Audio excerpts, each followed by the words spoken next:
main points of our project was implementing the engineering design cycle. As you can see here in our sculpture, we literally implemented the engineering design cycle. And as my group members and I will discuss, we also figuratively implemented the engineering design cycle.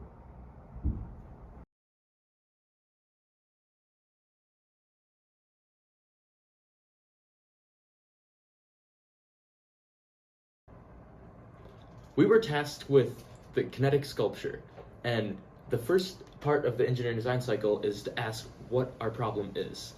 And to define that, we had a constraint. We had to create a kinetic sculpture, which is a sculpture that moves.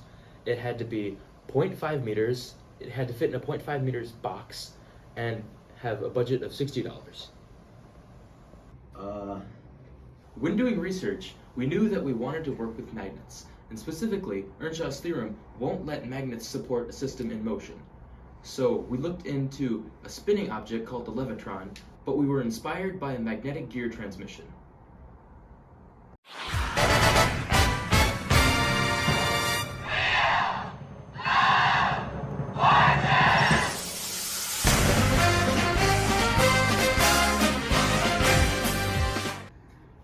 Welcome, Paul. Thank you. It is your turn to spin the design cycle wheel.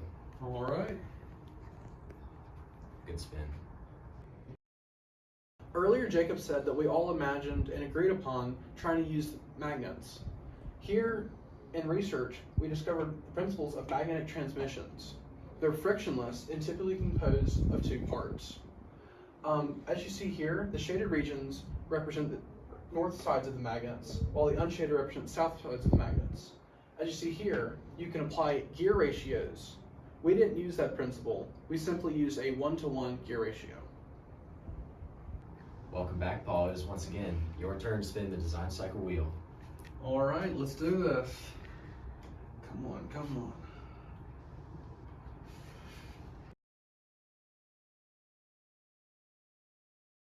So I got a plan. So you gotta wonder, what is our plan? So our plan was to use a large wheel that is visible and a small wheel that is hidden inside of a base plate that's connected to a motor that of course is plugged in, and using magnetic force, as you see here, through all these magnets that are embedded within the wheel, they'll apply this force and spin our large wheel using perpetual motion, obviously magnetic force, and remain hidden. Now, to reduce friction, we included bearings in 2 different A-frames that is connected to our axle. Welcome, Andrew. Thank you for having me. It's good to have you. I know it is. It is your turn to spin the design cycle wheel, Andrew. Yes!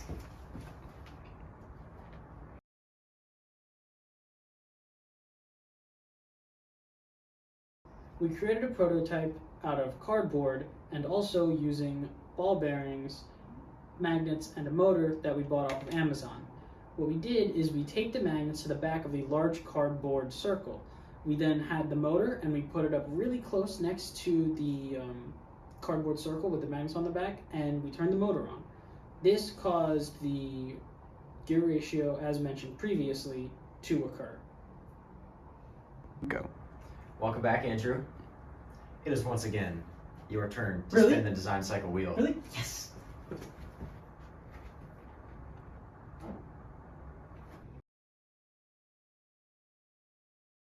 In our testing, we found that the hole for the wheel into the base plate had to be moved from the center because the motor that gave the illusion of perpetual motion could not fit in the box below it if the wheel was in the center, so we offset it. Furthermore, in order to increase the potency of the illusion of perpetual motion, we wanted to put up a wall between the wheel and the motor so that the magnets could still act through the wall. Through our testing more, we figured out that the wheel that we had already glued down to the axle needed to be spaced differently from the motor than what it had before after we included the wall. So we had to drill out the previous axle, print a new one, and then put in a new axle. We're good. I'm going to join in on the fun myself.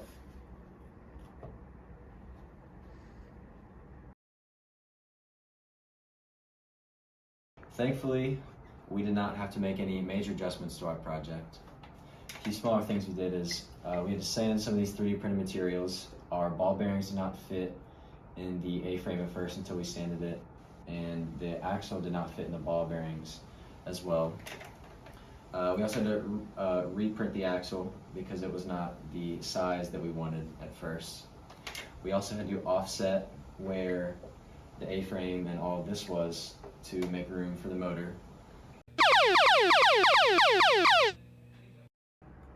Bonus round. Paul, what is one challenge that we faced during this project? I'd have to say 3D printing. Would you like to go into detail? Specifically the size.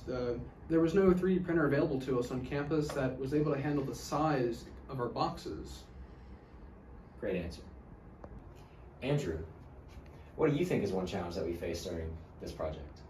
I really think that procrastination was a big problem here. It was a challenge. I mean, Fed really ended up sneaking up on us, and it was our own fault. We should have got materials faster, and we should have been in the makerspace sooner. If we had to do this project over again, the main thing that we would stress is we would not procrastinate as much. We would get our 3D prints printed out as soon as we had the designs available, which we did not exactly do the first go around. With this extra time, we would also have more time to make it look more aesthetic